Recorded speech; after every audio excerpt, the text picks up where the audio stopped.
오늘은 전도서 11장 9절에서 10절까지 말씀을 가지고 너를 심판하실 줄 알라, 이런 제목으로 같이 함께 말씀을 좀 나누겠습니다. 오늘 말씀을 보시면 전도자가 청년이여 이렇게 말씀을 시작합니다. 그러니까 이 말씀이 이 청년이라고 하는 대상을 향해서 선포되고 있는 말씀이라는 것을 알 수 있는데요. 특별히 본문에서 청년이라고 쓰여진 단어가 빠후루라는 히브리어가 쓰여지는데 결혼 전에 성인 남성을 의미합니다. 그러니까 이 청년이여라고 할 때 이 말씀이 선포되는 대상이 딱 이렇게 특정 이 시절을 시기에 있는 어떤 사람들에게 선포되는 말씀이라는 것을 알 수 있습니다. 오늘 이 말씀은요, 그래서 인생의 어떤 경험이 조금 적은, 아직 성숙하지 못한 어떤 젊은 사람들, 젊은 세대들, 그들에게 선포되는 말씀이라는 것을 알 수 있습니다. 그래서 여러분, 우리가 이 말씀을 읽을 때 이 말씀이 이제 청년들이 들어야 되는 말씀이구나, 이걸 이제 알게 되는데, 그럼에도 불구하고 이 말씀이 청년들에게만 선포되는 말씀이라고 해서 이것이 우리와는 전혀 상관이 없는 말씀인가? 그렇지는 않습니다. 우리가 하나님 앞에서 늘 우리 믿음을 세워갈 때 그 모습이 청년처럼 힘있게 세워져 가야 한다라고 하는 이야기들을 우리가 하는데요. 그 모습처럼 우리가 하나님 앞에서 우리의 믿음을 세워가려고 할 때 오늘 이 말씀도 우리가 이 말씀 붙잡고 또 같이 함께 이 말씀 의지해서 살아가야 될 줄로 믿습니다. 비록 이 말씀이 청년들에게 선포되는 말씀이지만 우리는 이제 또 청년은 아니지만 그래도 우리 믿음을 하나님 앞에서 청년처럼 세워가시길 원하시죠?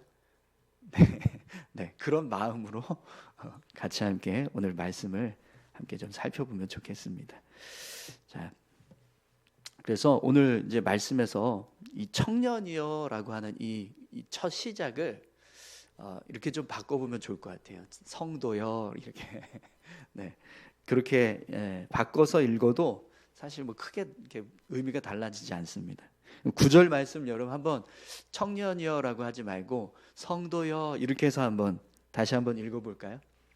성도여, 내 어린 때를 즐거워하며 내 청년의 날들을 마음에 기뻐하여 마음에 원하는 길들과 내 눈이 보는 대로 행하라.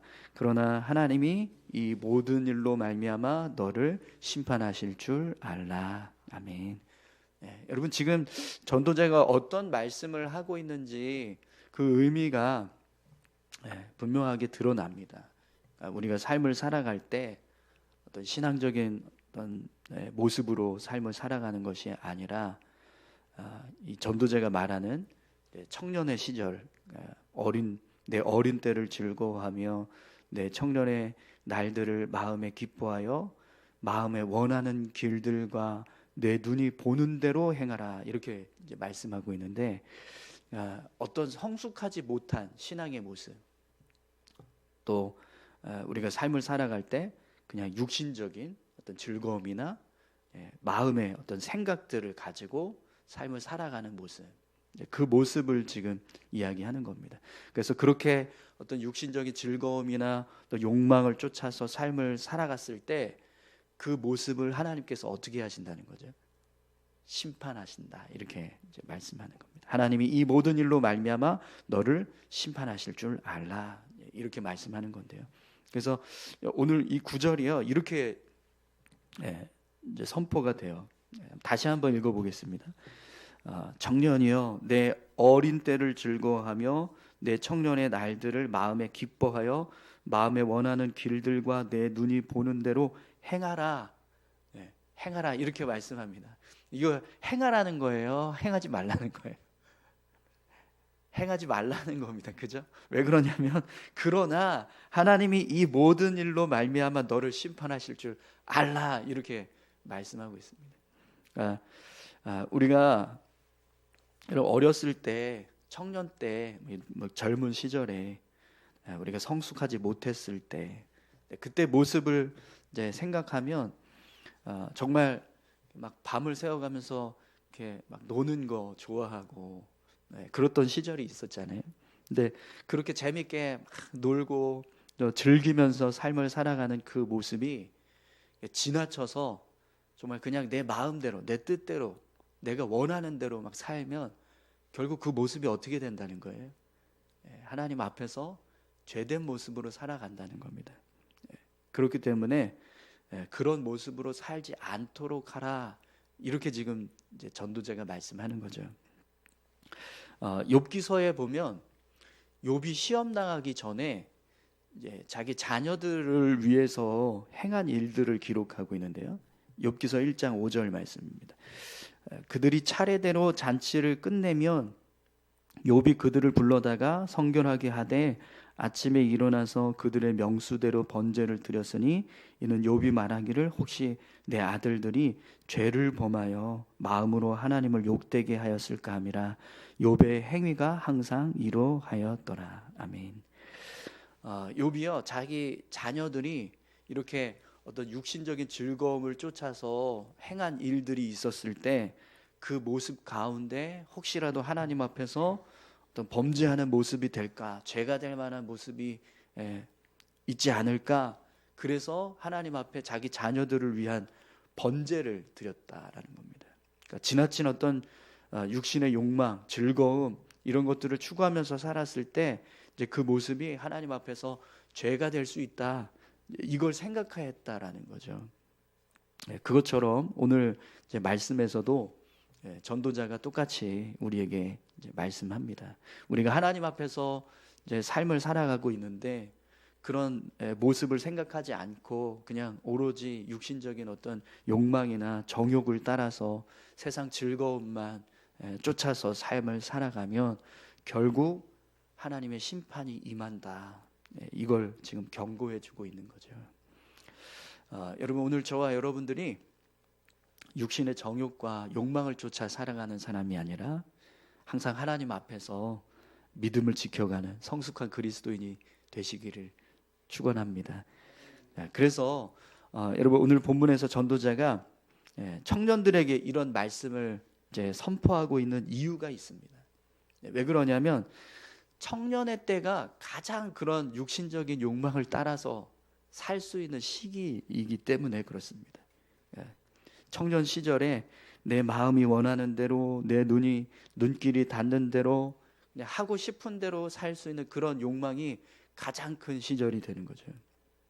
내가 하나님 앞에서 바로 서야겠다, 이렇게 생각하면서 삶을 살아가기보다 그냥 내 마음 가는 대로 내가 원하는 것 하면서 살아가는 이제 그런 시절, 그 시절이 가장 큰 그런 모습으로 살아갈 수 있는 가장 큰 어떤 유혹이 있는 시기, 그게 청년의 때라는 거예요.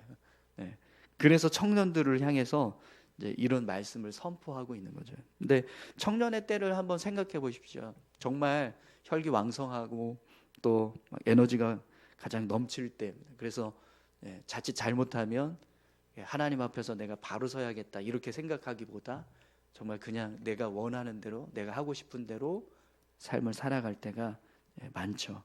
그래서 사실은 청년 때에 더 하나님을 붙잡고 삶을 살아가야 할 필요성이 있는 거예요.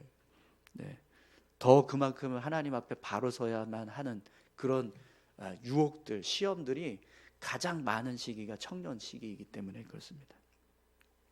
내가 원하는 대로 살고 싶고 내 눈길이 닿는 대로 살고 싶은 그런 욕망이 가장 클 때, 또 가장 강할 때, 그때 하나님의 심판을 기억하고 하나님 앞에서 더 바로 서려고 힘써라.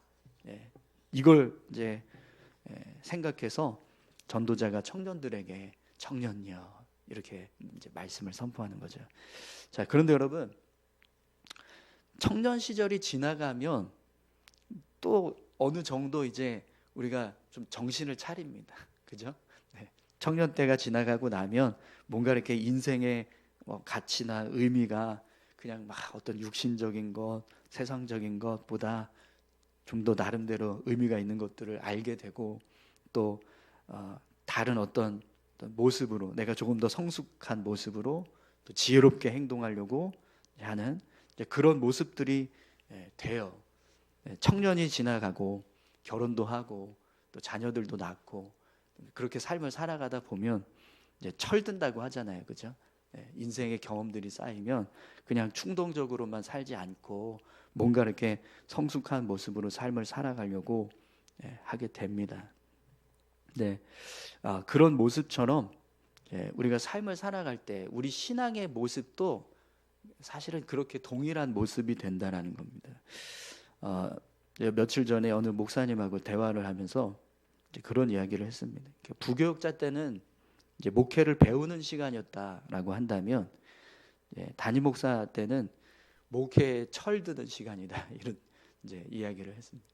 그러니까 예전에는 이제 몰랐던 것들을 이제 더 이렇게 알게 되고 왜 그랬나 이렇게 이해하지 못했던 것들이 이해가 되고 또 막 하고 싶은 대로 뭐 마음대로 하는 게 아니라 상황에 따라서 또 이해하고 또 절제해야 되고 이런 일들이 이제 부교육자 때보다는 좀 더 많더라고요.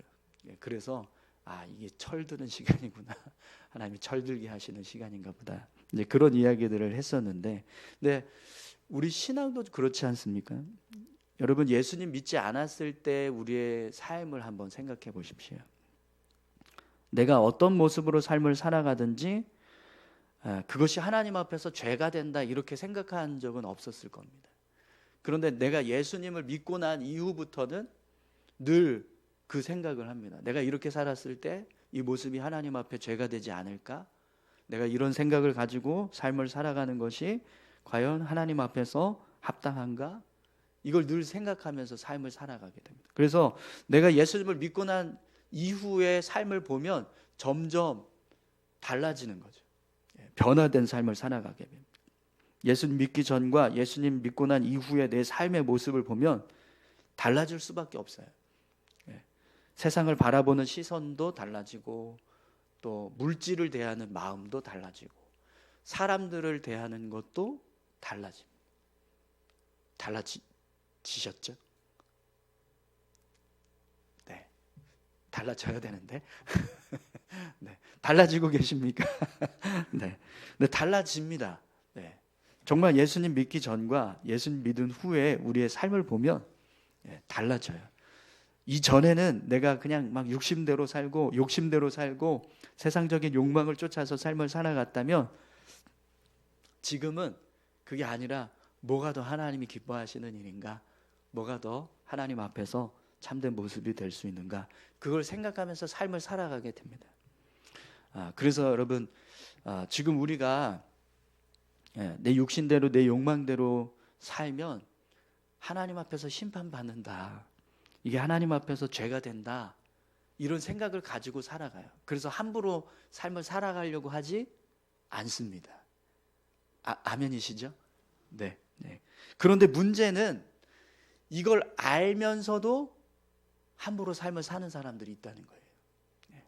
그렇게 삶을 살아가는 게 하나님 앞에서 죄가 되고 어떤 심판을 받을 수 있는 삶의 모습이다라는 걸 알면서 깨달았음에도 불구하고 여전히 육신의 욕망을 따라서 삶을 살아가는 사람들이 있다라는 거죠. 여러분 우리는 이제 청년 때처럼 그냥 어떤 육신적인 욕망이나 세상적인 어떤 정욕을 따라서 삶을 살아가는 게 아니라 하나님의 말씀과 은혜로 살아가야 될 줄로 믿습니다. 그렇기 때문에 우리는요 청년 때처럼 살면 안 됩니다. 그러니까 예수 믿기 전의 모습처럼 살면 안 된다는 거죠. 예수 믿고 난 이후에 내 삶의 모습이 어떤 모습이 되었는가 한번 잘 돌아보시기 바랍니다. 내가 여전히 하나님이 너를 심판하실 줄 알라 이렇게 전도자가 경고하고 있는 모습처럼 삶을 살아가고 있는가? 아니면 이제는 변화돼서 정말 하나님 앞에서 말씀으로 은혜로 삶을 살아가고 있는가? 오늘 저와 여러분들 모두가 무엇이 더 귀하고 소중한 것인지 잘 아실 줄 믿습니다. 그렇기 때문에 여러분, 예수 믿기 전의 모습이 아니라 예수님 믿고 난 이후에 우리의 삶의 모습이 아주 분명하게, 더 분명하게 달라지시는 그런 삶을 살아가실 수 있기를 축원합니다. 자, 그래서 여러분, 오늘 전도자가 어떤 모습으로 삶을 살아야 하는가 우리에게 몇 가지 말씀을 해주고 있는데요. 10절을 한번 보시겠어요? 그런즉 근심이 내 마음에서 떠나게 하며 악이 내 몸에서 물러가게 하라. 어릴 때와 같은 검은 머리의 시절이 다 헛되니라. 어릴 때와 검은 머리의 시절이 다 헛되니라. 아멘. 여러분, 전도자가 어릴 때와 검은 머리 시절이 다 헛되다 이런 말씀을 합니다.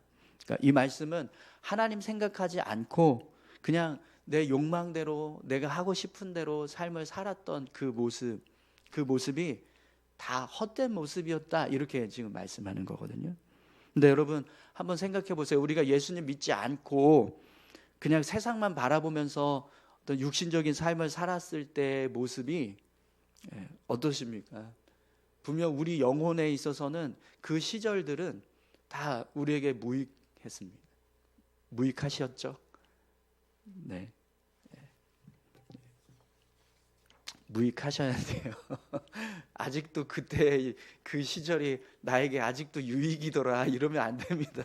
여러분, 우리가 찬송가 94장에 주 예수보다 더 귀한 것 없네, 우리가 이 찬양 하잖아요. 근데 그 찬양에 보면 이런 고백이 있어요. 세상 즐거움 다 버리고 세상 자랑 다 버렸네.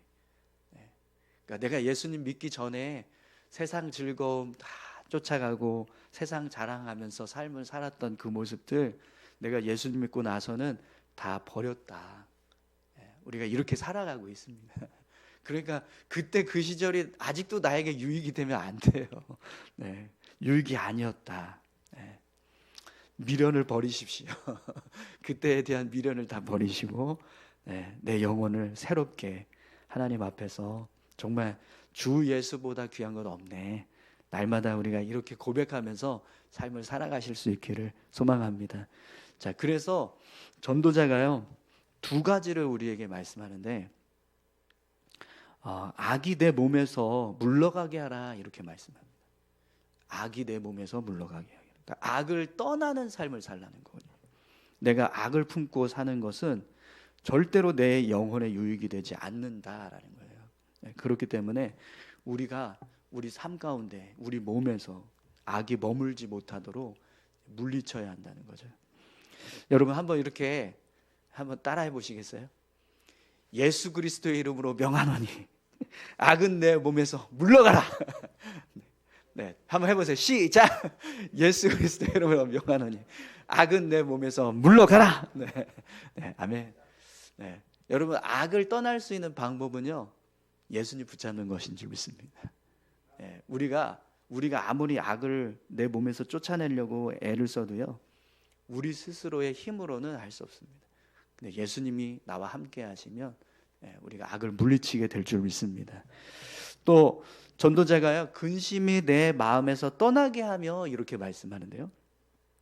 여러분, 제가 이 말씀을 정리하면서 조금 이 부분이 의아했어요. 왜 그랬냐면 앞에서 지금 우리가 하나님 앞에서 어떤 모습으로 서야 온전한 모습인가 바른 모습인가 지금 그걸 말씀하고 있는데, 자, 그걸 지금 생각한다면 어떤 정욕이나 욕망을 떨쳐내고 거룩함으로 살아라 이렇게 선포를 한다든지, 아니면은 하나님의 말씀을 기억하고 말씀을 지키면서 살아라, 말씀에 순종해라 이렇게 말씀을 선포하는 것이 더 이렇게 좀 좋지 않을까 그런 생각이 드는데, 전도자는 그게 아니라 근심이 내 마음에서 떠나게 하라 이렇게 말씀합니다. 근심이 내 마음에서 떠나게 하라. 전도자는 우리 마음에서 근심이 떠나가게 하는 것, 이게 하나님 앞에서 내가 바로 서는 모습이라는 거거든요.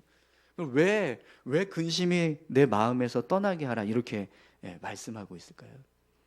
오늘 본문에 보니까 이 히브리어로 근심이라고 하는 이 단어가요, 카스예요. 카스 이렇게 쓰여지는데, 카스. 여러분, 카스 하면 생각나는 거 없으세요? 카스. 카스. 네, 기억나십니까? 뭔지 모르시는 분은 네, 아주 잘 살고 계시는 거예요.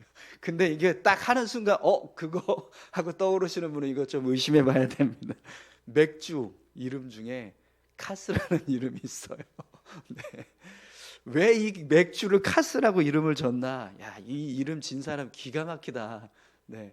이 카스가 무슨 뜻이냐면 근심, 슬픔, 속상함 이런 뜻이거든요. 근데 그런 뜻만 있는 게 아니라 분노, 격분, 화 이런 마음들까지 다 포함돼요. 그러니까 전도자가 그냥 단순히 염려하고 근심하는 마음을 내 마음에서 떠나게 하라 이런 말씀을 하는 게 아니라 내 마음을 무너지게 하는 부정적인 생각들을 다 떨쳐내라. 이걸 지금 말씀하는 거예요. 그러니까 카스 이거 마시고 이런 마음 떨쳐라. 이게 카스인 거예요. 이게. 네. 네. 참 세상에서는요 술로 마음을 풀어요. 그래서 카스라는 이름을 붙인 겁니다. 근데 여러분 우리는 어떻게 마음을 풉니까? 하나님의 말씀으로 마음을 푸는 거예요. 기도함으로 하나님 앞으로 나아가서 우리 마음을 풀어야 될 줄로 믿습니다. 네. 그래서 이 카스를 내 마음에서 떠나게 하라 이렇게 전도자가 지금 말씀하는 거죠. 여러분 청년 시절에 제일 약한 부분을 하나 꼽으라고 하면 뭘 꼽을 수 있을까요? 마음을 다스리지 못하는 것, 마음을 절제하지 못하는 것, 충동적인 어떤 그런 혈기가 왕성한 그런 시기잖아요. 그래서 전도자가 청년에게 근심이 내 마음에서 떠나게 하라 이렇게 말씀합니다. 내 마음을 흔드는 그런 부정적인 생각들, 마음을 무너지게 하는 모든 것들을 내 마음에서 다 떠나게 하라 이렇게 말씀하는 거죠. 네, 잠언 4장 23절 말씀해 보면 우리가 너무나 잘 아는 말씀입니다. 모든 지킬 만한 것 중에 더욱 내 마음을 지키라. 생명의 근원이 이에서 남이니라. 아멘. 네. 우리가 하나님 앞에서 우리 신앙을 바르게 세워가려고 할 때 가장 중요한 것 중에 하나가요. 우리 마음을 지키는 것. 마음이 무너지면 몸도 무너지고 삶도 무너지고. 우리 마음이 그냥 무너져 버리면 거기에 따라서 내가 죄된 삶을 살아가게 됩니다. 그래서 성경이요 내 마음을 지키라 생명의 근원이 이에서 남이니라 이렇게 말씀하고 있는 거죠. 오늘 저와 여러분들 모두가 마음을 잘 지키실 수 있기를 축원합니다.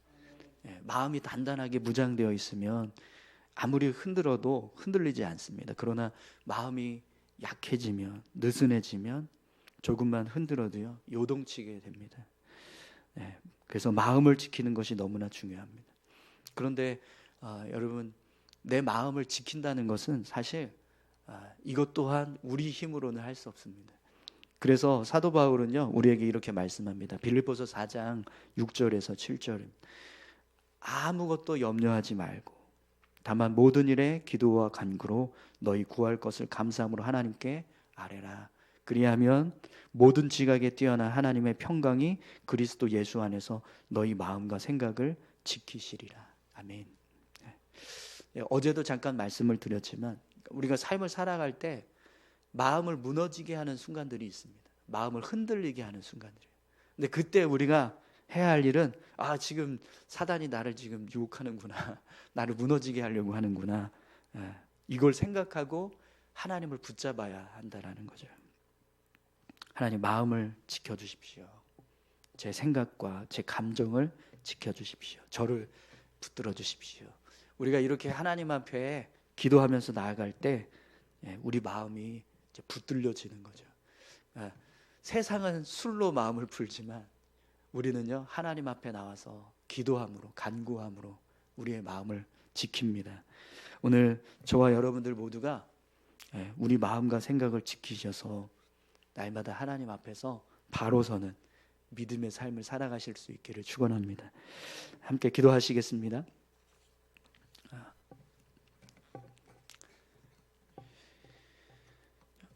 여러분 오늘 우리의 삶이 정말 청년의 때처럼 그저 그렇게 정욕이나 욕망을 붙잡고 삶을 살아가고 있지는 않은가. 우리 삶을 한번 돌아보십시오. 오늘 우리가 혹시라도 아주 작은 모습일지라도 그렇게 세상적인 어떤 욕망을 쫓아서 삶을 살아가는 것이 있다면 하나님, 그런 모든 것들을 이제는 정말 다 내려놓고 다 버리고 정말 주님밖에 없음을, 주 예수보다 귀한 것 없네, 그렇게 고백하며 살 수 있는 우리 믿음의 삶이 되게 도와주십시오. 그러기 위해서 악에서 떠나게 하시고 또 우리의 마음을 견고하게 지켜갈 수 있도록 우리를 붙잡아 주시옵소서. 우리 이렇게 같이 함께 기도하길 원합니다. 함께 기도하시겠습니다. 하나님 아버지 감사합니다. 하나님, 우리를 붙들어 주시고 우리를 인도하여 주시고 우리의 삶을 주장하여 주시고